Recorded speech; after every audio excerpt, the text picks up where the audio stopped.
kita kena syukur selalu ialah nikmat iman dan nikmat Islam. Ya, nikmat iman dan nikmat Islam. Yang ini dua ni, perkara ini yang akan menyelamatkan kita di dunia ini dan juga di hari akhirat kelak. Sidang hadirin yang dihormati sekalian, pada pagi ini saya akan memberi satu tajuk iaitu amalan sunnah Nabi sallallahu alaihi wasallam dalam kehidupan. Amalan sunnah Nabi sallallahu alaihi wasallam dalam kehidupan. Tuan-tuan hadirin sidang pendengar yang dihormati Allah. Sunnah Nabi. Apa itu sunnah Nabi? Perjalanan Nabi. Perjalanan Nabi sallallahu alaihi wasallam. Yani dalam kehidupan adalah amalan yang mulia, ya, yang boleh diikuti oleh kita orang muslimin dan muslimah. Sama ada kelakuan atau perbuatan dan akhlak, sifat, ucapan ataupun sejarah, kata sirah dan lain-lainnya yang hasil daripada Nabi sallallahu alaihi wasallam, itu dinamakan sunnah. Saya ulangi lagi, kelakuan, perbuatan, akhlak, sifat dan ucapan dan lain-lain yang hasil daripada Nabi sallallahu alaihi wasallam, itu adalah sunnah. Jadi buat perkara-perkara sunnah ini, tuan-tuan hadirin yang dihormati sekalian, sudah tentunya akan mendapat pahala daripada Allah Subhanahu Wa Taala. Tetapi jika kita tak buat pun tak apa, tak berdosa pun jika kita tidak lakukan. Namun begitu, kalau dah kita tak lakukan, jangan kita hendak membenci sunnah Rasulullah SAW ini. Dahlah kita tak nak buat sunnah, tetapi kita tak suka pula. Bila tak suka, inilah yang dikatakan perbuatan yang boleh mendatangkan haram di sisi Allah Subhanahu Wa Taala. Ya. Jadi sebagaimana sabda Rasulullah sallallahu alaihi wasallam dalam surah hadis muttafaqun alaih, dia kata sesiapa yang membenci, siapa yang tak suka, menolak sunnahku. Bukan dia tak nak buat. Kan? Kalau dia tak nak buat dan dia tidak membenci, tak apa. Tetapi dahlah tak nak buat, tetapi membenci, tak suka dengan sunnah Rasulullah SAW, maka Rasulullah kata, maka dia tidak termasuk golonganku. Laisa minni. Bukan daripada golonganku, kata Rasulullah SAW. Saudara hadirin yang dihormati sekalian, antara sunnah Nabi SAW adalah melakukan solat sunat. Bangun malam, melakukan solat sunat. Solat taubah, berdoa.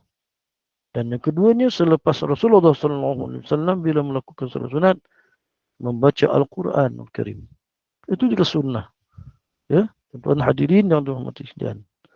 Kita aturkan masa kita ruangkan sedikit peluang yang ada kepada kita dengan kita tidak membuang masa. Contohnya, selepas kita solat sunat, selepas kita solat fardu, kita akan solat sunat. Selepas solat sunat, kita membaca Al-Quran. Kita membaca Al-Quran walaupun 1, 2, 3 ayat. Kita capai Al-Quran, kita buka Al-Quran, kita baca walaupun 1 ayat, merupakan sunnah, mendapat pahala di sisi Allah Subhanahu Wa Taala. Tuan hadirin pun tahu ganjaran orang-orang yang membaca Al-Quran. Dengan sunnah yang kita lakukan harian, contohnya baca Quran tadi, sudah tentunya kita akan mahir membaca Al-Quran. Allah Subhanahu Wa Taala akan tunjukkan kepada mereka kebaikan kepada mereka. Seperti kalau membaca Quran, bila minat baca Quran, maka Quran itu akan suka kepada mereka dan mereka akan boleh membaca Al-Quran dengan baik. Tuan-tuan hadirin yang dirahmati sekalian, banyak sunnah-sunnah yang Rasulullah SAW setiap hari untuk kita. Kita dalam lamanya ini juga merupakan sunnah, iaitu mendengar tazkirah, membaca Al-Quran. Juga kita Rasulullah SAW banyak juga memberi contoh kepada kita seperti makan dan minum ikut sunnah. Kalau lelaki menyimpan jenggot, senyuman, juga merupakan sunnah. Bersedekah dan banyak lagi lah. dan perkara-perkara harian yang kita lakukan. Pastikan bagaimana Rasulullah SAW melakukannya. Kalau kita dulu, kita sekarang ini kata Syamil, dan kitab Syamil Nabi SAW, bagaimana cara Rasulullah SAW melakukan perbuatan sekian. Bagaimana Rasulullah SAW, cara Rasulullah makan, cara Rasulullah tidur. Sebelum tidur, apa yang Rasulullah SAW lakukan. Semua gerak-geri ini telah dirakamkan oleh para sahabat radhiyallahu anhu. Daripada Abu Hurairah radhiyallahu anhu bahawa Rasulullah SAW bersabda, ya, setiap umatku, dia kata, akan memasuki syurga, melainkan mereka yang tidak mahu, mereka yang enggan, mereka yang menolak. Maka para sahabat pun bertanya, wahai Rasulullah, siapakah yang enggan, yang menolak tu ya Rasulullah? Maka Nabi SAW menjawab, sesiapa yang taat kepadaku akan memasuki syurga. Dan sesiapa yang mengingkariku, berarti dia tidak mahu nak masuk syurga, atau dia enggan nak masuk syurga. Tahukah anda, mengamalkan sunnah Nabi SAW juga adalah satu cara yang untuk kita taat kepada Nabi SAW. Sudah pasti syurga adalah ganjarannya. Man yuti'illaha war rasul faqad ata'a Allah.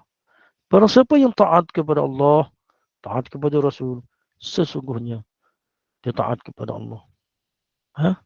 Ketahuilah bahawa tuan-tuan, sekiranya kita menolak sunnah Nabi SAW atau perkara-perkara yang diajarkan Nabi, ia bermaksud seseorang itu dia tidak berminat untuk masuk syurga.